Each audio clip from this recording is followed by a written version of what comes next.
Hello, I'm Michelle, and welcome right into this explainer.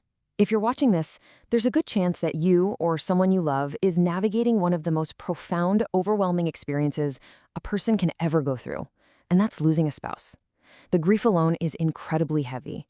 But right alongside it, there's often this immediate, sometimes merciless rush of practical questions. I really want to acknowledge that burden right away. We're going to walk through this together today, step by step, keeping things clear, manageable, and gentle.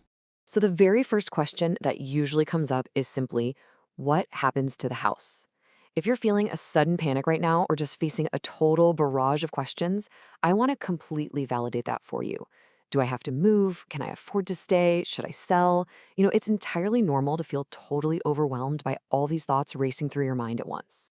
But here is the absolute most crucial, relieving piece of advice you'll hear from financial advisors and grief counselors alike.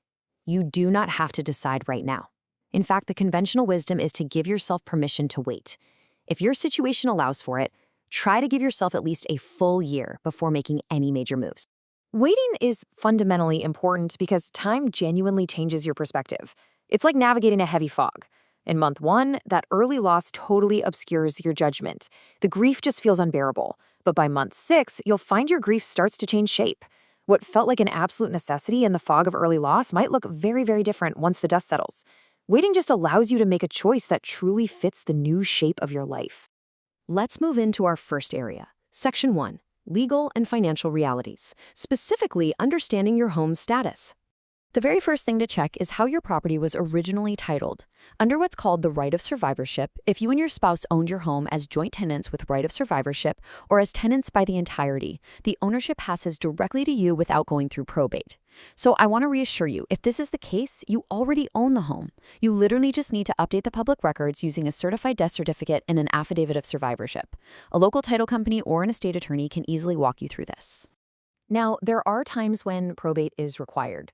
If the home was held solely in your spouse's name, or maybe owned as tenants in common without that right of survivorship, the process is a little bit more involved. It'll likely need to go through probate before you can transfer or sell it. In this situation, I gently recommend working with an Illinois estate attorney just to navigate that paperwork smoothly and correctly. Now, moving beyond the legal title, there's a critical and honestly highly time-sensitive tax detail you should know about regarding capital gains.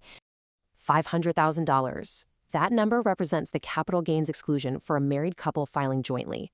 And here's the detail that really matters for surviving spouses. In the tax year your spouse passes away, you can still file as married filing jointly. That means you can exclude up to $500,000 in capital gains, provided you sell the home in that exact same calendar year. Let's contrast that for a second. If you wait until a later tax year to sell, that exclusion drops to $250,000 because you revert back to filing as a single taxpayer. As you can imagine, this timing can make a massive financial difference.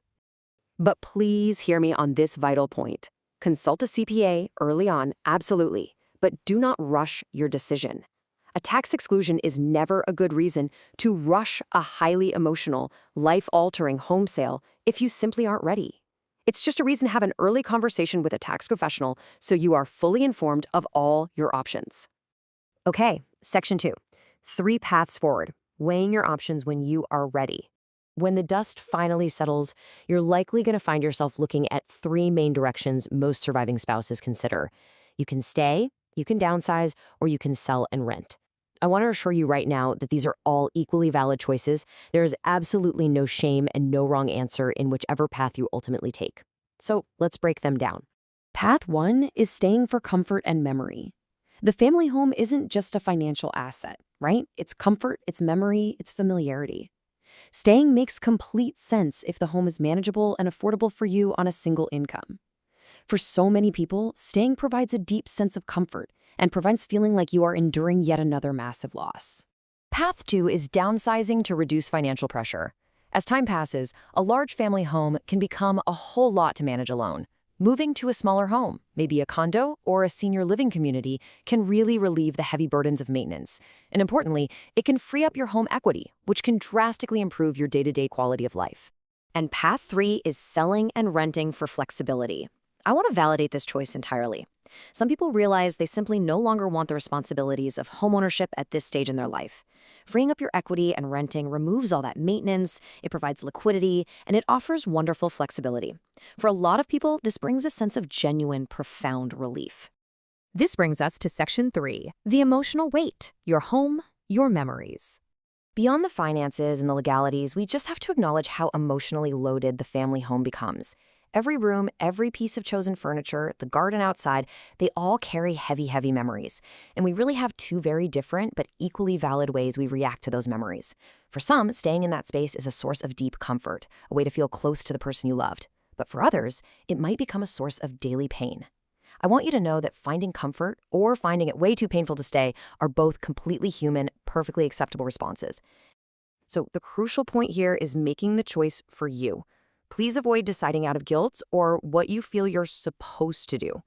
You'll absolutely hear well-meaning opinions from your kids or family members, and their feelings are valid, but you must make decisions that reflect what serves you best. If you ever need objective guidance, utilize unbiased resources like the Consumer Financial Protection Bureau to understand your options without any of those tricky family dynamics involved. Now, this brings up a very common question. When should you bring in a real estate agent? People often hesitate because they feel they aren't ready to pack up and sell yet. But honestly, the most useful, clarifying conversations happen well before any final decisions are ever made.